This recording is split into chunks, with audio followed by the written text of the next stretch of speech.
and as part of the construction phase. What do you do as an architect when you go to the site or visit a site? There are basic activities you do when you are involved in the site supervision. Thing is the material and equipment submittals.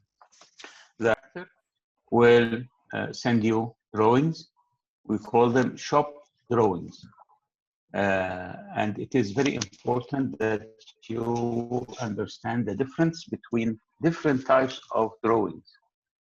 We have design drawings, we have working drawings, we have shop drawings. Design drawings and working drawings are made by the architect. Shop drawings are made by the contractor and reviewed by the architect.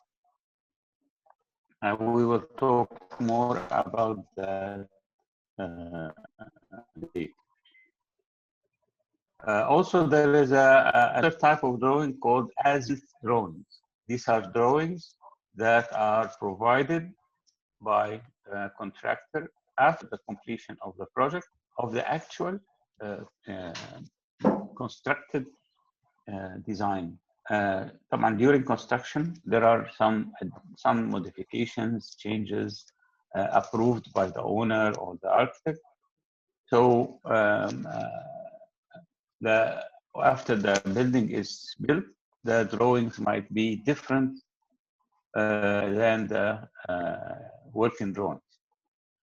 So the contractor, if it's part of the contract, they provide you with as-built drawings. Or it can be another job assigned to an architect or a firm. During the construction, the contractor will provide you with the product samples to approve and check their quality and the specifications. They will also provide you with samples to sign on the sample itself, and so on. Site visits. When you go to the site, you have to look at specific elements. Is the project going according to the contract requirements and the contract documents and the construction documents, drawings, specifications, quantities, and so forth. You also need to prepare several or attend several meetings and write reports about every visit you go and everything you notice in the site.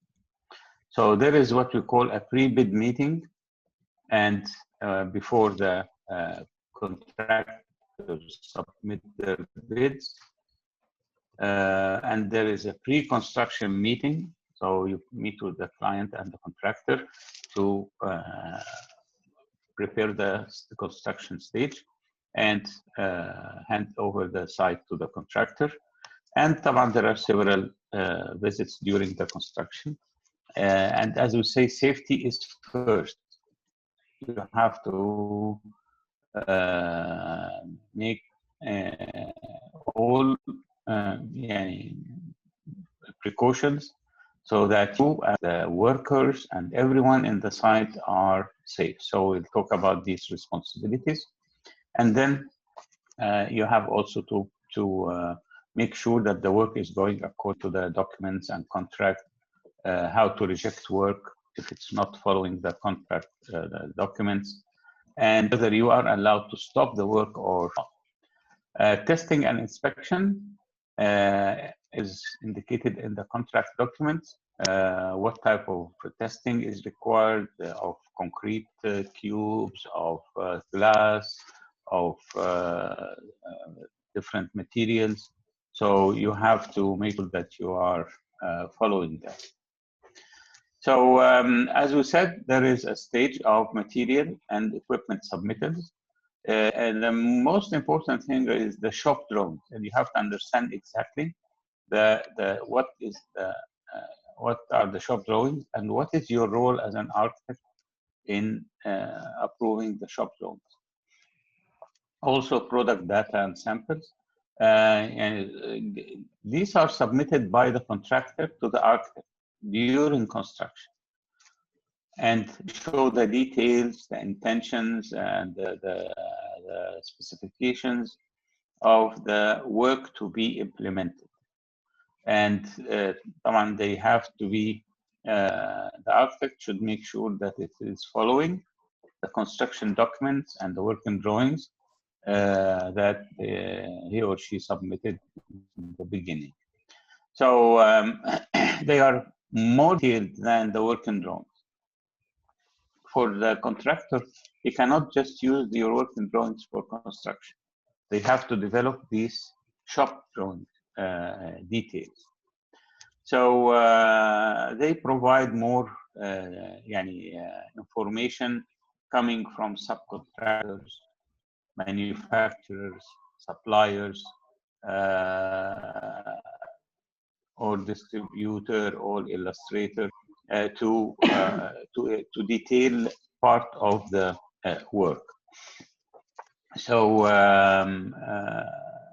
they are much detailed than the working drawings. Products, any product used in the site must be approved. You specified مثلا vinyl or carpet or tiles, or ceramic tiles in your drawings. Type. There are hundreds of materials that can be used. You have to make sure that the material, its strength, its color, its size are what you want. And the contractor will provide you samples, so you select and approve one and sign. So all these details of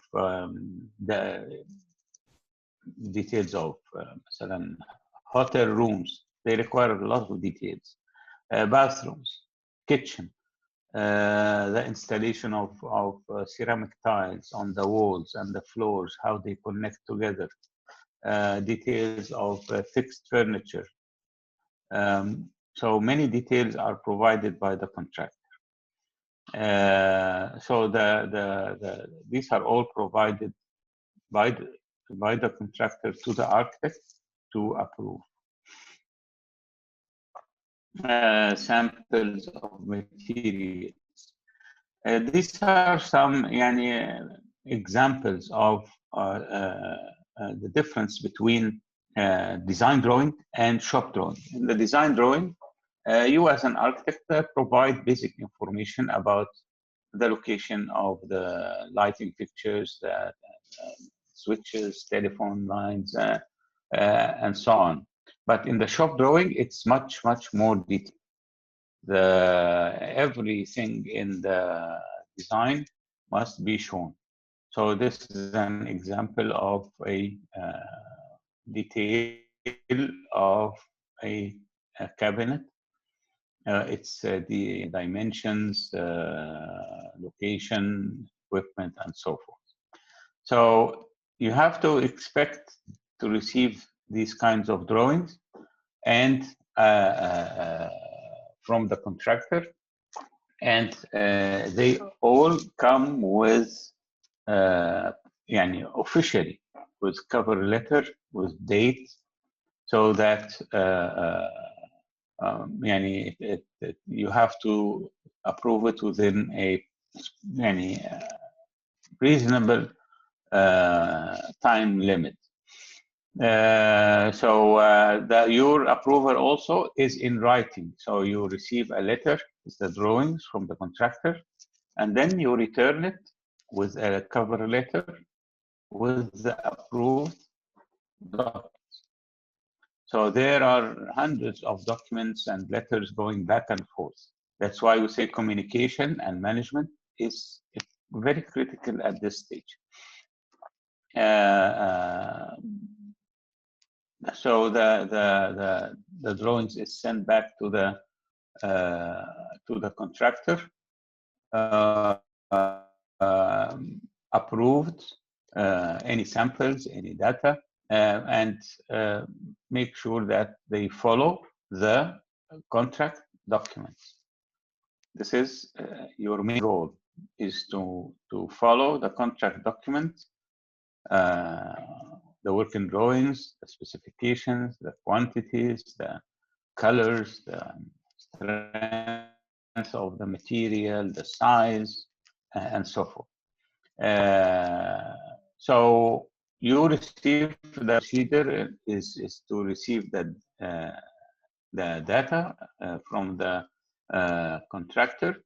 So you have to have good records. So any letter you send or receive, any drawing you send or receive, you have to keep a copy. Record keeping is very essential. Most projects, they end in court. People at the end will have some problems. It can be very big problems, can be very small disputes. But any project ends with this. So you have to make sure that you have all your supporting documents of everything you do in the project. So record keeping is extremely important to save yourself from any penalties at the end. So you have to keep a record of the dates received and returned, as it approved, corrected, revised, and keep copies of all submittals. You also have to return the documents, the shop drawings, as we said, within a reasonable period of time. This is agreed upon as 10 days, 2 weeks maximum, because the contractor cannot start unless you approve. So this time is delaying the start of the work. Any change or revision should be done through a change order, not verbally. Everything must be in writing, because this is money. So any change order must be done approved by the owner and submitted to the contractor through the owner, because this will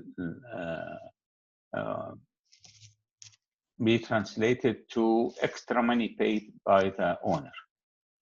So you have to have standard formats for the letters, for the correspondence, for the record keeping, and so forth. So as you said, record keeping is extremely important. Keep records of everything. Keep the owner involved. Sometimes the owner, they have their own representatives in the site if it's a big site. So this is an entity that you have to keep involved all the time in your actions. The project is not yours. The project is owned by the owner. You are a representative of the owner only. As you said, 10 to 15 days is reasonable time. Less than that is appreciated, so that there is no delay. Shop drawings are not change orders. They are details of what the designer did in the beginning. But if there is a big change from the original drawings, then there is a change order that must be issued. Because change order will be used to collect more money from the contractor. Standardization of formats is critical, so that you don't lose track of the work. Yes. When you're saying if there are major changes, I have to go back to the contract documents before and re-edit them. Yes. Yes, you have to. You have to issue a change order that has a modification of the contract, and modification of the quantities and the drawings of the part that is changed. يعني imagine, let's give an example. Imagine مثلا that you had a large hall, a large studio, and during construction, the owner decided that he wants to transform the studio to 3 classrooms. So you will need to add walls and change the distribution of the HVAC and lighting and furniture. So all this is money. Who's going to pay it? The owner was willing to pay it, but it has to be done through change order. So Studio 1 will be transformed into Classroom 1, 2, and 3. You need to... what's it called? Change order. Change order. Change order. Some people call it contract modification. Some people call it variation order. And be prepared to hear different terms. Yeah. But at the end, it is a change of the original contract and drawings to something different. You need to have all this in writing. So all this is done as a paperwork and documents and so forth. Another thing is the site visit. When you go to the site by yourself and look at the implementation of the work and the workers constructing the project. So what is your role as an architect? You are an advisor to the owner. You advise the owner whether the contractor is performing the work in accordance with the contract documents or not. So all your site visits are targeting this. So you always have to make sure that the dimensions, materials, colors, quality, quantity are according to the contract documents. So this is your main role as the architect representing the owner in this site. How do we do that? We have to have meetings. So there is what we call a pre-bid meeting before the contractor is selected. So after you distribute the construction documents to the contractors, you give them some time to study, and then you make a pre-bid meeting. Before they submit their bids, you meet with them if they have any questions to be answered publicly. And then there is a pre-construction meeting where you meet with them again before they start the actual construction with the selected contractor to arrange for everything. The location of the site office, the procedure of work, where the materials will be stored, the workers' accommodation, everything. And then there are several meetings, regular meetings during the construction, weekly or every couple of days, depending on how you agree with the contractor. So your basic role is to make sure that the construction is going according to the construction documents, as we said.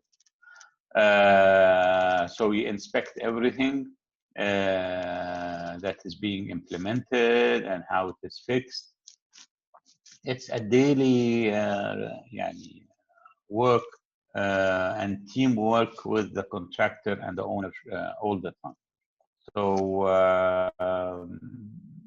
make sure that the contractor is doing the work according to your design.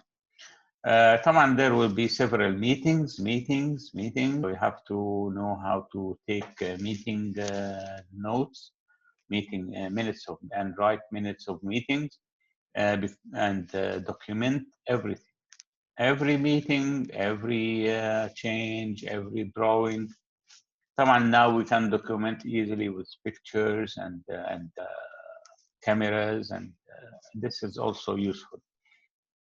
As we said, we have pre-bid meeting before the contractor is selected to answer any questions related to the project documents. After the contractor is selected, we have pre-construction meeting with the contractor to discuss the site conditions, the site arrangements, distribution of different activities in the site, how will the shop drawings be submitted, and what is expected, what are the forms to use, and so forth. During construction, also, we have several meetings to discuss the progress of work. Is it following the schedule or not? How to expedite the work, how to improve, how to change, and so on.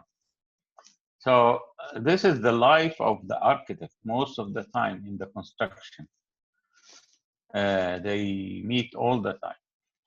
And as you say, in the site, safety is first. Have to be concerned about your safety and the workers' safety, and then the passers-by safety, the people around the site. So signs must be there, proper hats, boots, vests, everything must be there. Protection of the site if there is excavation, so that people don't fall and get injured. So always check about the safety as you start your site visit. At the end, it's a contractor failure, but it will give bad image to the project. So you have to make sure that you report any safety issues to the owner immediately, and make sure that the contractor is not jeopardizing the safety of the workers. So you have to inform the owner if you observe an unsafe condition immediately. And don't ignore anything that you find inappropriate in the site. As I said, it is the contractor's responsibility, but it will hurt the image and name of the product and the art. So evaluation of work is another thing. You have to always evaluate the contractor's performance, and you have to be objective when dealing with the work and the contractor. And don't get too much involved with the contractor and his team. You have to keep your image and dignity and some distance, so that you are always impartial. You are the one who knows the project. You know the drawings, you know the specifications, you know what needs to be done. So you have to follow the contract documents all the time. So you will maybe notice something that is not appropriate, not going according to the contract. So reject the work and inform the owner immediately that this wall, this finishing, this tile is not done according to the requirement.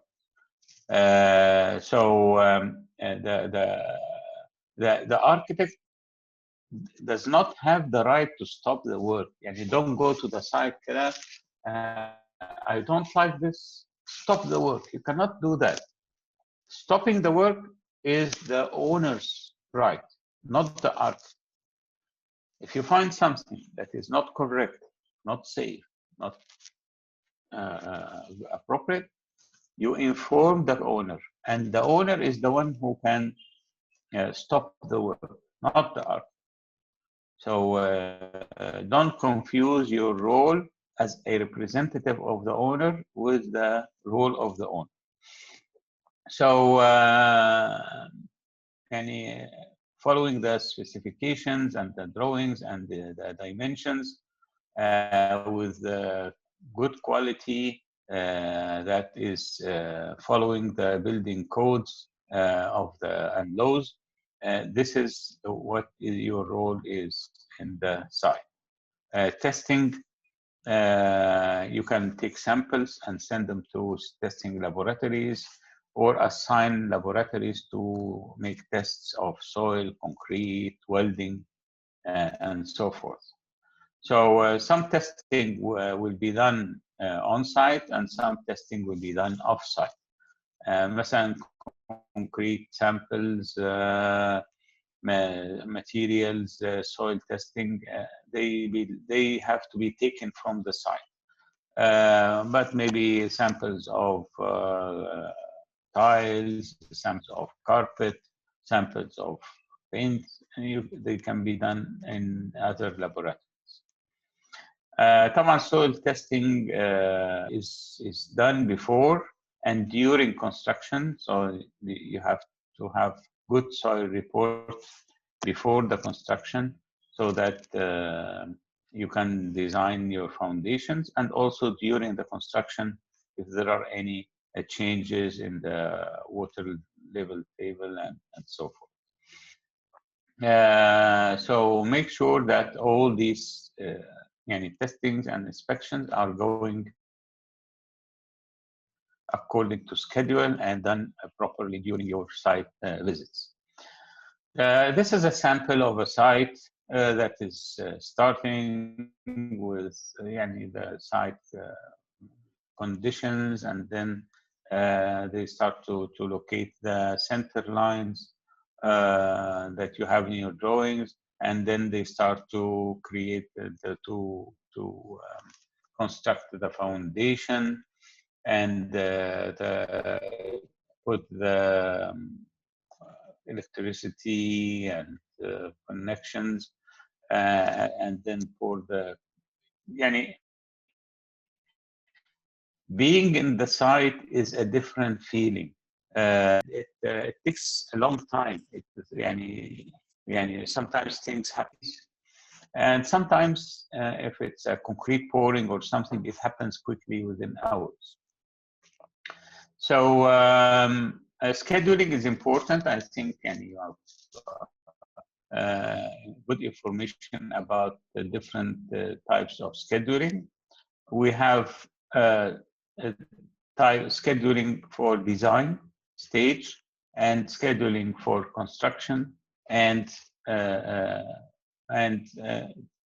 these help us to manage the time and work. So during the design stage, we have to have schedules for the different design phases, how many people will be required for each phase, how much money will be paid, and so on. So we have the stages of schematic design, design development, construction documents, bidding, construction administration. We have to provide the owner with a schedule that covers these periods of time so that they know or they can follow the progress of our work. So each stage has its detailed sub-stages, and you can provide a time schedule like this to the owner that illustrates the time schedule. Someone you can use any simple programs like Excel, or there is Microsoft Project or Primavera to provide schedules. Make sure that you have some time for contingencies, about 10% of the time. If there are problems, if there are conditions beyond your control that you need more time and so forth. Also, look at how the impact of the schedule on the contractor and the suppliers of material. Construction scheduling is more complicated. It's usually done by the contractor, but the architect can also provide a scope, a quick overview of the construction and schedule to the owner, so they understand when do they need cash flow and get money from the banks and so forth. But the contingencies are important. These are also provided by a bar chart. So you have this is like 1 year of construction, starting with excavation, concrete, carpentry, masonry, and you see some work overlaps with others so that you save time. So this is an example. I mean, this can be 2 or 3 years, depending on the size of the project. An important element also of the scheduling today is what you call the critical path method, the CPM. The CPM actually is more advanced, and it's usually done by Primavera program. And it does not only provide a bar chart of activities. No, it looks at how the activities are dependent on each other. So sometimes you cannot start an activity unless you finish another activity before. So this is a typical bar CPM method that shows the activities and how they depend on each other. Yes. Ma'am, so I want to let you know that the meeting is ending in less than a minute. Yes, yes, I know. I'm watching the timer. Okay, so this is the end of this part.